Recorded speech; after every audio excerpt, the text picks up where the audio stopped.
You know, one of the great things about Fox Sports buying SportsTime Ohio was merging our sports staffs, and it gives me great delight because FoxSportsOhio.com is second to none, and we're featuring one of the writers. Bill Greene joins us now. Bill, it's great to have you on the show, and shall I say, welcome, partner. Absolutely, Bruce. You know, and I've been a fan of yours for a long time, buddy. So this is fun for me. You are an expert when it comes to scouting, and hey, our Buckeyes did pretty good, huh? Urban Meyer hit a grand slam today. I mean, he had two big targets. He had a great class going into today, and these were the cherries on the top of the sundae. He landed one of the top safeties in the country, Von Bell, out of Georgia. He also landed James Clark, a super wide receiver out of Florida that everybody thought was going to the Gators. So Urban just did it again. We've got him ranked as the #1 recruiting class in the country right now. I think they're going to hold that, but there's still some other kids haven't made their decisions yet. But I think Ohio State's going to end up in the #1 spot, Bruce. Yeah, and I know that this other five-star recruit that you have rated, is it Bosa, Joey Bosa, that the defensive lineman? Yeah, Joey Bosa is out of Fort Lauderdale, Florida, St. Thomas Aquinas High School. His father, John Bosa, played for the Dolphins, was out of Boston College, and Joey is really something special. He's 6'5", 285-pound defensive end. Just fits the profile of what Urban wants to do on defense. He can stop the run, he can rush the passer.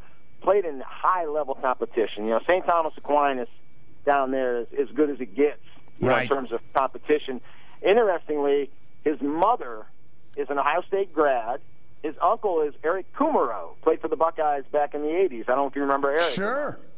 And Joey has a little brother, Nicky, who's a freshman, who started at St. Thomas Aquinas defensive end on the other side as a freshman last year, and they just do not play freshmen. And this kid was amazing. So, this may not be the last Bosa we see at Ohio State. There could be a Bosa name here for the next 7-8 years. I was particularly interested in him, Bill, because it drove me crazy going back to the game that we lost to Florida for the national championship to see their defensive linemen running down Smith and our running backs. That drove me crazy. And this is the type of defensive end that Meyer featured at Florida. Absolutely. I mean, he brought in 4 or 5 defensive linemen last year, and he'd only had the job for 2 or 3 weeks. And you could see where his focus was, Bruce. I think he thought the same thing, that you're thinking. He knows that football is still won in the trenches, and what he wanted to do with the roster he inherited, he wanted to bulk up that defensive line, and he's added about 7 or 8 guys in the last 2 years. They're all big time. And he wanted to add speed on offense. He was not happy last year with those wide receivers, especially the yards after catch. And, boy, he went out and got 3 guys that are among the best in the country that, guys that if you make one guy miss and they're gone. And if he's got a couple of those guys on the field at one time, somebody's going to have a bad matchup. And that's what Urban likes. He approaches offensive football kind of like NBA basketball, where you're just looking for a bad matchup for the other guy. Right, right. You wrote a piece today that Ohio State being able to flip Massillon cornerback Garyon Conley away from Michigan is one of the top stories in this 2013 Buckeye recruiting class. Well, Garyon committed to Massillon. Out of Massillon to Michigan, it was almost a year ago today. He was a Michigan commit forever, and it just looked like, why is Urban wasting his time? This kid is all Michigan, but boy, Urban doesn't, those commitments don't bother Urban Meyer. You know what I mean? And he stayed on Garyon Conley, and once he got him to visit down there, and Garyon took that 48-hour visit, it was over. When Urban gets him to visit, and he gets him in that office, with the parents and with him, his closing rate is unbelievable. And he's getting guys that nobody thought he would get. The kid out of Texas, DeSoto, Texas, Dontre Wilson, James Clark. These were not guys that Urban Meyer had 2 or 3 year relationships with. Right. These guys, and he gets them on campus, and he's the best. He is a rock star in the coaching profession. And, there's two right now standing out, and it's Nick Saban and Urban Meyer. And, if you're going against either one of those guys, you're probably going to lose the recruit. Before I ask you about some of the other schools, let me bounce this off you, Bill. I was not a John Cooper fan. I certainly will give him credit for recruiting well, but I even thought that his recruiting prowess was overrated, and I believe I was proven right once Jim Tressel took over because he recruited even better within the state of Ohio. But now that we have Meyer, there's a whole new dimension. Yes, Meyer can get the cream of the crop from the state of Ohio, but he can go to Florida, Georgia, Texas, California, and get recruits that before would not come here. No, it's unbelievable. If you look at the state of Texas this year for Ohio State, they got Dontre Wilson, who's one of the top running backs / wide receivers out of Texas. He took J.T. Barrett, who might be the #1 quarterback out of Texas. He got Mike Mitchell, who's the #1 middle linebacker prospect in the country out of Texas. There's 3 superstars. He walked into Mac Brown's backyard and took them. That's unheard of. We understand as we speak, Ezekiel Elliott hasn't officially committed to Ohio State. Do you have any further news on him, and does it still look good? They feel good about it, I'll tell you that, and it is literally as we speak. His announcement is coming up here, I believe it's 4 o'clock our time. Okay. So they feel really good about it. I think he and his parents kind of enjoyed the attention here down the stretch, and he's kind of throwing it out there that maybe he'll stay home and go to Missouri. I think they're going to get him, but and I'll tell you, if they don't, it takes nothing away from this class. Believe me, Bruce. I mean, you'd love to have him. You want to add as many stars as you can get, but I mean, Urban hit the home run today. He wants to keep Ezekiel Elliott. Life will go on without him. Now, there's a punter that Urban wants. His name is Johnny Townsend, and he's out of Orlando, Florida. I understand he's pondering Alabama. He has not yet committed. What do you know about him? Okay, that situation is still in flux. I think Urban ended up getting more kids than he thought he was going to get today. And I think he's in a numbers bind right now, and I think they've got Townsend just kind of on hold. They have not cut him loose. They have not, dropped him. I think they're just trying to figure out where they're at number-wise, and it could be with Ezekiel Elliott. They may want to wait and see if they get Ezekiel Elliott. And there's creative things you can do with your roster. I mean, they could postpone Townsend until later. There's a lot of things they can do. His dad just put out a message recently that said, Johnny has not been dropped by Ohio State. Give it time. It'll all work out. And that's kind of the way I'm looking at this, too. Let's just take a chill pill here and let's see how it works out. I see Johnny Townsend at Ohio State in the end here. Bill Greene of Fox Sports Ohio and BuckeyeSports.com joining us now. Rivals has Alabama #1, and ESPN has them #3, but you, Bill, and Scout have Alabama 7. Why? We've got them 7, but, I mean, this is all so tightly bunched, Bruce. And, I mean, when you look at these recruiting rankings, and I do it every day. I do it for a living, but it's not an exact science. We watch the NFL draft every year, and they blow half of those picks. So the idea here is if you're a top 10 class, you're in great shape. And we're splitting hairs here between #1 and #5. I love that Alabama class, to be honest with you.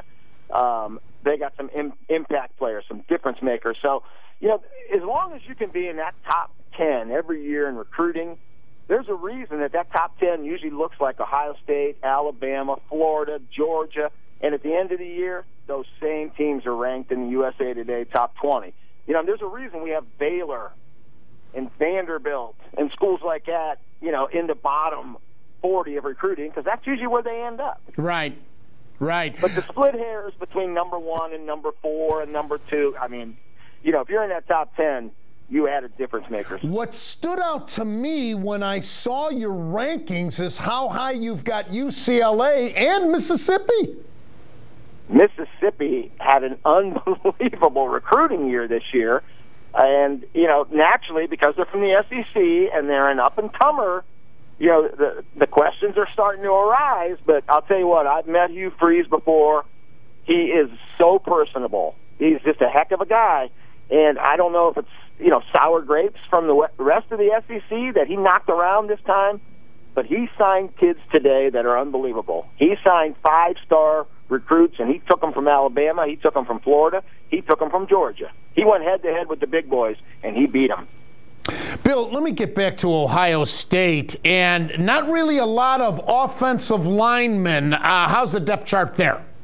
Yeah, if we're going to nitpick, and if we're going to look for something, that's where we look. They took 2 offensive linemen. I think they would have liked to have had 3 or 4.